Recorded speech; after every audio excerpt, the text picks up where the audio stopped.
আসসালামু আলাইকুম দর্শক, বাংলাদেশে নির্বাচন বাতিল ঘোষণা করল যুক্তরাষ্ট্র। নির্বাচন সুষ্ঠু হয়নি। আবারও একটি তত্ত্বাবধায়ক সরকারের অধীনে কিংবা নিরপেক্ষ সরকারের অধীনে সব ধরনের দলের অংশগ্রহণ নিয়ে আবারও নির্বাচনের দাবি করেছে বিভিন্ন আন্তর্জাতিক সংস্থা। যুক্তরাষ্ট্রের পাশাপাশি জাতীয় সংঘ এবার নির্বাচন নিয়ে মুখ খুলেছে। তারাও বলছে যে নির্বাচন সঠিক হয়নি, আমরা এটাকে বাতিল ঘোষণা করছি। আর যদি সঠিকভাবে নির্বাচন না দেয় তাহলে সম্ভাব্য 4টি পদক্ষেপ নিতে পারে যুক্তরাষ্ট্র। তো দর্শক চলুন জেনে আসি কি সেই 4টি পদক্ষেপ যা যুক্তরাষ্ট্র হাসিনার বিরুদ্ধে নিতে পারে। তো আমার মনে হচ্ছে যে ওইটা এরকমই একটা কিছু ইঙ্গিত, যে হয়তো বাংলাদেশকে তারা কম্বোডিয়ার মতো কিন্তু ওইভাবে তড়িঘড়ি করে কিছু স্যাংশন দিয়ে দিল আর কাজ শেষ করে দিল দায়সারভাবে, তা নয়। হয়তো বাংলাদেশকে নিয়ে তাদের আরো বড় কোনো বৃহৎ পরিকল্পনা রয়েছে এবং সে কারণে হয়তো তারা একটু কৌশলে এখন একটু নীরবতা পালন করছে, কিন্তু ঠিকই সামনের দিনগুলোতে একটু বড় কোনো অ্যাকশনের মাধ্যমে তারা তাদের বার্তাটা দিয়ে দেবে। কারণ যুক্তরাষ্ট্রও জানে যে এই রিজিয়নে তারা যদি এখন এই বাংলাদেশের এই জালজালিতে নির্বাচনের বিষয়ে যদি কোনো পদক্ষেপ নিতে না পারে এবং শেখ হাসিনা যদি তাদেরকে একটা বৃদ্ধাঙ্গুলি দেখিয়ে এখানে বসে যায়, ওটা কিন্তু তাহলে এই যুক্তরাষ্ট্রকে ভবিষ্যতে কিন্তু ওই ভুটানের মতো দেশও কিন্তু যুক্তরাষ্ট্রকে আর পাত্তা দেবে না। অর্থাৎ যুক্তরাষ্ট্র যে একটা ট্রুলি একটা সুপার পাওয়ার, এটাও বাংলাদেশের বিরুদ্ধে 4টা অস্ত্র, সফট অস্ত্র, এটা ওই যে কামান, মিসাইল বা ফাইটার বিমান না, 4টা অস্ত্র ব্যবহার করার তাদের কাছে সফট অস্ত্র সে আছে। যেমন ওখানে 1 নম্বর ভিসা রেস্ট্রিকশন, যেটা অলরেডি ইম্পোজ করছে, কখন করবে আরো কি করবে আমরা জানি না। নম্বর 1, ধরুন এই যে 300 এমপি হয়েছে অথবা আরো 500-1000 জন ইলেকশন করছে, সবগুলোর উপর রেস্ট্রিকশন দিল। আমরা তো জানা মতো ইলেকশন যারা করবে সবার প্রতি দিবে, যারা কন্ডাক্ট করছে, election commission, army officer, civil service, আপনার পুলিশ সার্ভিসের যারা আছে সবাই, ব্যবসায়ী। এবং সুষ্ঠু না হওয়া মানে কি? তার মানে এটার সাথে যারা প্রক্রিয়ার সাথে জড়িত প্রত্যেকেই যুক্তরাষ্ট্রেরই পলিসি অনুযায়ী কিন্তু ভিসা নিষেধাজ্ঞার আওতায় পড়ে যাচ্ছে। অর্থাৎ যুক্তরাষ্ট্র যা ঘোষণা করেছিল 6 মাস আগে তাদের ভিসা নিষেধাজ্ঞা যে দেওয়ার পলিসি, নতুন পলিসি অনুযায়ী তাদের পলিসি কিন্তু তাদেরকে এখন ইমপ্লিমেন্ট করতে হবে। তো সেজন্য আমরা বলেছি তা কিন্তু না, যুক্তরাষ্ট্রই বলেছে যে নির্বাচন অবাধ এবং সুষ্ঠু না হলে তারা ভিসা পলিসি ইমপ্লিমেন্ট করবে। তো যুক্তরাষ্ট্র তো গতকালকে স্টেটমেন্টের মাধ্যমে বলেই দিল যে নির্বাচন অবাধ এবং সুষ্ঠু হয়নি। তাহলে এখন তো যুক্তরাষ্ট্রকে তাদের অ্যাকশন নিতে হবে, কারণ তারাই তো এটা লিখিত ডকুমেন্টের মাধ্যমে বলেছে। তো সেজন্য যুক্তরাষ্ট্রকে তো তার অবস্থান থেকে এখন পিছু হটার কোনো সুযোগ নেই না। তো দেন তারপর ধরেন নাম্বার 2, আমি আমার দর্শক শ্রোতাদেরকে বলতে চাই, আপনারা তো বললেন নাম্বার 2 হচ্ছে আপনার ইউনাইটেড নেশনস এর মিশন বাতিল করবে।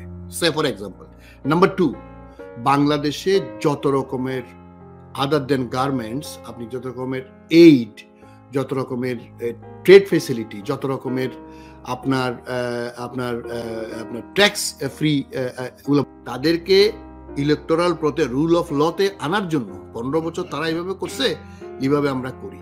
এবং সেটা দেখা গেল সেখানে ভারত ওতপ্রোতভাবে জড়িত। এবং 28 অক্টোবরের আগ পর্যন্ত কিন্তু ভারতও এমনভাবে ছিল, একটু কচ্ছপের মতো ছিল, মাথা ঢুকায় রাখছিল গর্তের ভিতর। কিন্তু 28 অক্টোবরের পরে দেখা গেল it is a total plan and design by India, implemented by their behest was at Hasina. এই যে 180 ডিগ্রি চেঞ্জ হয়ে যাওয়া, আমি মনে করি যুক্তরাষ্ট্রের পদক্ষেপ, আমি মনে করি 180 ডিগ্রি চেঞ্জ হওয়াই উচিত। কি করবে, কখন করবে, এটা যুক্তরাষ্ট্রের এখতিয়ারে আছে। এগুলো আমি আপনি এখনো আশা করি, দৃঢ়ভাবে বিশ্বাস করি যে যুক্তরাষ্ট্র যদি সত্যিকার অর্থেই তাদের প্রোডাক্ট, এটা তো একটা মার্কেটিং। আপনি দর্শক, হাসিনার বাকশাল 2 এর স্বীকৃতি দিয়েছে অনেকগুলো দেশ, এর মধ্যে রাশিয়া, চীন রয়েছে। এই সমস্ত দেশগুলো নিজেরাই স্বৈরতান্ত্রিক এবং বিশেষ করে চীনের মধ্যে তো উইগুর মুসলিমদের উপর নির্মম নির্যাতন চালানো হয়। আর রাশিয়াকে অনেক ভালো মনে করলেও ঘৃণ্য হাসিনার মতো একজন পিশাচকে সমর্থন দেওয়ার কারণে বাংলাদেশের যে ক্ষতি করছে তা বাংলাদেশের মানুষ কখনো ভুলবে না। তো দর্শক চলুন এই বিষয়ে আলোচনা শুনে আসি ডক্টর জাহিদুর রহমানের কাছ থেকে। প্রধানমন্ত্রী একটা সংবাদ সম্মেলন করেছেন নির্বাচনে বিজয়ের পর। এই সংবাদ সম্মেলনটা যেমন দেশি সাংবাদিক ছিল তেমনি বিদেশি সাংবাদিকও ছিল, ফলে এর একটা আলাদা ডাইমেনশন আছে। এবং প্রধানমন্ত্রী এখানে যা যা বলেছেন তার মধ্যে গুরুত্বপূর্ণ বিষয়গুলো তিনি যা বলেছেন সেটার একটা খুব ভালো সিগনিফিকেন্স আছে বলে আমি ধারণা করি, বা এটা মনে করা যৌক্তিক যে কারোর জন্য। দুটো ইস্যুতে প্রধানমন্ত্রী যে কথা বলেছেন সেটু কথা বলতে চাই। একটা হচ্ছে প্রধান যে ব্যাপারটা নিয়ে কথা বলতে চাই সেটা হচ্ছে বাংলাদেশ একটা একদলীয় রাষ্ট্র, বা আমরা এটাকে এখন বলছি যেটাকে বাকশাল 2, টাইম তার রিপোর্টে প্রধানমন্ত্রীকে নিয়ে যে রিপোর্ট করেছিল, কভার স্টোরি করেছিল, সেখানে টাইমও বলেছে যে বাংলাদেশের লোকজন এখন এটাকে বাকশাল 2 বলছে। সো বাকশাল 2 যে তৈরি হয়ে গেছে প্রায়, আর খুব বেশি সময়, এটা ডিফ্যাক্টো, মানে আগেরটা লিখিত ছিল, এটা লিখিত না, এটা কার্যত এরকম হয়ে গেছে। তার খুব স্পষ্ট স্বীকৃতি প্রধানমন্ত্রীর কাছ থেকে ঝামেলা না করা।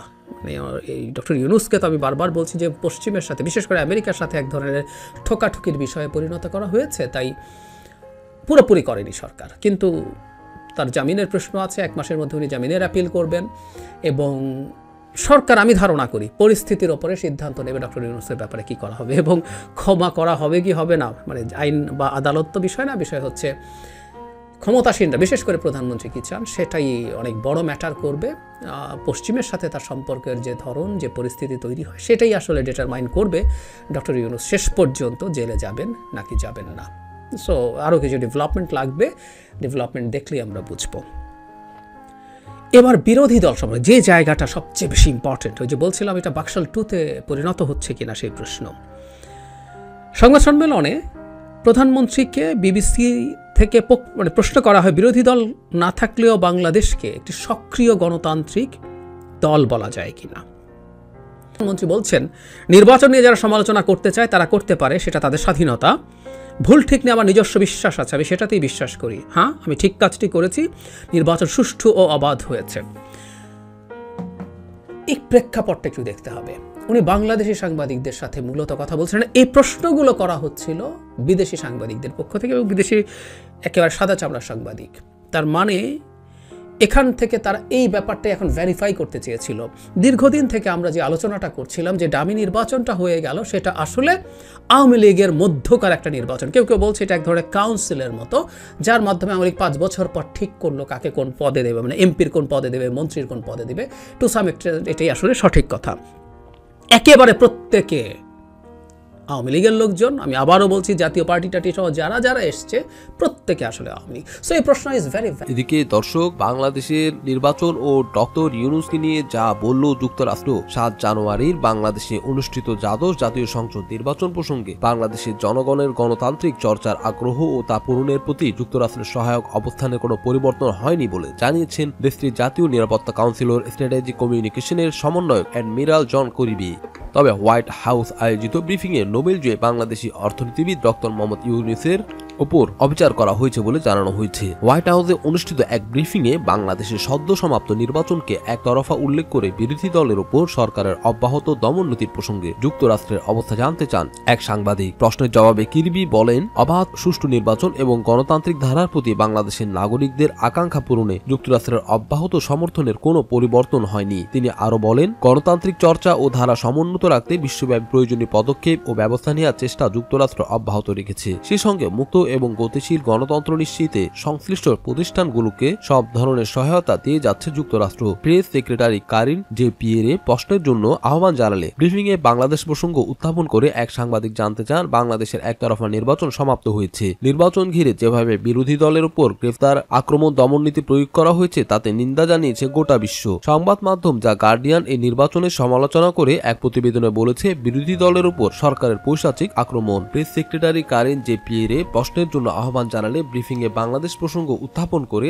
এক সাংবাদিক জানতে চান, বাংলাদেশের একতরফা নির্বাচন সমাপ্ত হয়েছে। নির্বাচন ঘিরে যেভাবে বিরোধী দলের উপর আক্রমণ, গ্রেফতার, দমননীতি প্রয়োগ করা হয়েছে তাতে নিন্দা জানিয়েছে গোটা বিশ্ব। সংবাদ মাধ্যম দ্য গার্ডিয়ান এই নির্বাচনের সমালোচনা করে এক প্রতিবেদনে বলেছে, বিরোধী দলের ওপর সরকারের পৈশাচিক আক্রমণ। দ্য ওয়াল স্ট্রিট জার্নাল জানান, বাইডেন প্রশাসনের বিশ্বব্যাপী সুষ্ঠু গণতান্ত্রিক ধারা প্রচারের সীমাবদ্ধতা দেখিয়ে দিল বাংলাদেশ। এর আগে আপনি বলেছিলেন বাংলাদেশের জনগণের আকাঙ্ক্ষার প্রতিফলনে যা করা দরকার তাই করবেন। এরই ধারাবাহিকতায় নির্বাচনের পূর্বে আপনারা ভিসা নীতি ঘোষণা করেছিলেন। বিশ্বব্যাপী বাইডেন প্রশাসনের গণতন্ত্র প্রচারের চেষ্টা বাংলাদেশে বাধাগ্রস্ত হয়েছে মর্মে যে সমালোচনা উঠেছে সে বিষয়টিকে আপনি কিভাবে দেখছেন? এমন প্রশ্নের জবাবে কিরবি বলেন, অবশ্যই আমরা এখনো বিশ্বজুড়ে সক্রিয় এবং গতিশীল গণতন্ত্রের প্রতিষ্ঠানিকতাকে সমর্থন করি। বাংলাদেশের জনগণের আকাঙ্ক্ষা পূরণের প্রত্যাশার জায়গা থেকে আমাদের কোনো নড়চড় হয়নি। আমাদের সেই প্রত্যাশাটি হলো একটি অবাধ, সুষ্ঠু, স্বচ্ছ এবং এবং অংশগ্রহণমূলক নির্বাচন নিশ্চিত করা। দ্বিতীয় এক প্রশ্নে ওই সংবাদকর্মী জানতে চান, নোবেল জয়ী ডক্টর মোহাম্মদ ইউনূস যুক্তরাষ্ট্রের প্রেসিডেন্সিয়াল মেডেল অফ ফ্রিডম এবং কংগ্রেসনাল গোল্ড মেডেলেও ভূষিত হয়েছেন। ইংরেজি নববর্ষের প্রথম দিনে তাকে 6 মাসের কারাদণ্ড দিয়েছে বাংলাদেশের একটি আদালত। এটা সবার ধারণা যে ক্ষমতাসীন হাসিনা প্রতিশোধ পরায়ণতার শিকার হয়েছে doctor Yunus. Presidential medal of freedom সম্মানপ্রাপ্ত এবং এই হোয়াইট হাউসে একাধিকবার আসা ডক্টর ইউনূসের এই রায়ের বিষয়ে প্রেসিডেন্ট জো বাইডেন অবগত কিনা। জন কির্বি বলেন, তিনি এই প্রশ্ন গ্রহণ করেছেন এবং পরবর্তী সময়ে লিখিতভাবে তার উত্তর দিতে হবে।